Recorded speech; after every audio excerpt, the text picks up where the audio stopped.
On with Hema Kannada YouTube channel.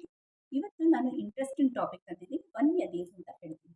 ಹೊಸಬ್ರು ಯಾರಾದರೂ first time ನನ್ನ ಚಾನಲ್ನ ವಿಸಿಟ್ ಮಾಡಿದ್ರೆ ದಯವಿಟ್ಟು ಆಲ್ ಅಂತ ಸಬ್ಸ್ಕ್ರಿಪ್ಷನ್ ಕೊಡಿ ಅಂತ ಹೇಳ್ತಾ ಬನ್ನಿ ಇವತ್ತಿನ ಚಾನಲ್ ಹೋಗೋಣ. ಹಾಯ್ ಫ್ರೆಂಡ್ಸ್, ಬನ್ನಿ ಇವತ್ತಿನ ವಿಡಿಯೋಗೆ ಹೋಗೋಣ. ಪ್ಲಸ್ ಕ್ಲಾಸು ನೋಡೋಣ ಏನಿದೆ ಅಂತ. ವಾಟ್ ಇಫ್ ವಾಟ್ ಇಫ್ ಅಂದ್ರೇನು? ಒಂದು ವೇಳೆ. ವಾಟ್ ಇಫ್ ಅಂದರೆ ಕನ್ನಡದಲ್ಲಿ ಏನು ಹೇಳ್ತೀವಿ ಹೇಳಿ?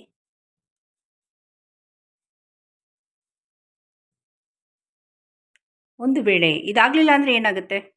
What if this doesn't happen, what is the next that's going to happen ಅನ್ನೋದು. ಸೊ ವಾಟ್ ಇಫ್ ಅಲ್ಲಿ ಹಲವಾರು ಸೆಂಟೆನ್ಸ್ನ ನಾವು ಫಾರ್ಮ್ ಮಾಡ್ಬೋದು. ಆ ನಿಟ್ಟಿನಲ್ಲಿ ನೋಡೋಕ್ಕೋದ್ರೆ ವಾಟ್ ಇಫ್ ಒಂದು ವೇಳೆ ರೈನ್ ಕಮ್ಸ್ ಇನ್ ಬ್ಯಾಂಗ್ಳೂರ್, ಒಂದು ಮಳೆ ಏನಾದ್ರು ಬೆಂಗಳೂರಲ್ಲಿ ಬಂದರೆ ವಾಟ್ ಇಫ್ ಏನಾಗುತ್ತೆ?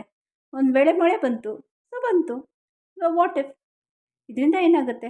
So what if rain comes in Bangalore, what if they both fight, ಏನು ಅವರಿಬ್ಬರು ಜಗಳಾಡಿದ್ರೆ ಏನಾಗುತ್ತೆ? ಒಂದು ವೇಳೆ ಅವರಿಬ್ಬರು ಜಗಳಾಡಿದ್ರೆ ಏನಾಗುತ್ತೆ ಅಲ್ವಾ? So what if we we go to movie, ಹೌದು ನಾವು ಪಿಕ್ಚರ್ಗೆ ಹೋದರೆ ಏನಾಗುತ್ತೆ? What if we go to a movie.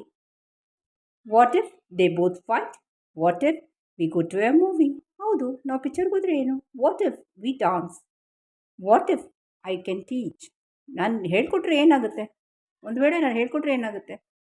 What if you are interested in my channel, if you are what if you come to my channel and learn English, ಏನೂ ಇಲ್ಲ ಅಲ್ವಾ?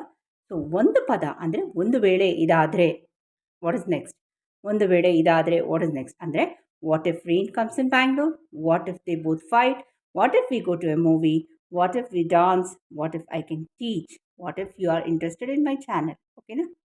All ಅಂತ subscription ಕೊಟ್ಟಾಗ ಮಾತ್ರ ನಿಮಗೆ ನೋಟಿಫಿಕೇಶನ್ ಬರುತ್ತೆ. ಸುಮಾರು ಜನ ನಮ್ಮ ಸಬ್ಸ್ಕ್ರೈಬರ್ಸ್, ನಮ್ಮ ಫ್ರೆಂಡ್ಸು ನಿಮ್ಮ ನೋಟಿಫಿಕೇಶನ್ ಬರ್ತಿಲ್ಲ ವಿಡಿಯೋದು ಅಂತ ಹೇಳಿದರು. ಸೊ ಅವ್ರಿಗೋಸ್ಕರ ಪ್ಲಸ್ ಎಲ್ಲರಿಗೋಸ್ಕರ, ಕೆಲವ್ರು ಗೊತ್ತಿರಲ್ಲ ಯಾವ ರೀತಿ ಅಂತ. So thank you so much. ಇವತ್ತಿನ ವಿಡಿಯೋ ತುಂಬ ಇಂಟ್ರೆಸ್ಟಿಂಗ್ ಆಗಿದೆ. ಸೊ ನೀವೆಲ್ಲ ನಿಮ್ಗೆ ಏನು ಅನಿಸುತ್ತೆ ನನ್ನ ಕಮೆಂಟ್ ಸೆಕ್ಷನ್ ಹಾಕಿ. ಓಕೆನಾ? ಇವತ್ತಿನ ವಿಡಿಯೋ ಇಲ್ಲೇ ಎಂಡ್ ಮಾಡ್ತಾ ಇದ್ದೀನಿ. ಹೋಗಲ್ಲ, ಎಲ್ಲರಿಗೂ ಟಾಟಾ ಬಾಯ್ ಬಾಯ್, ನಮಸ್ತೆ.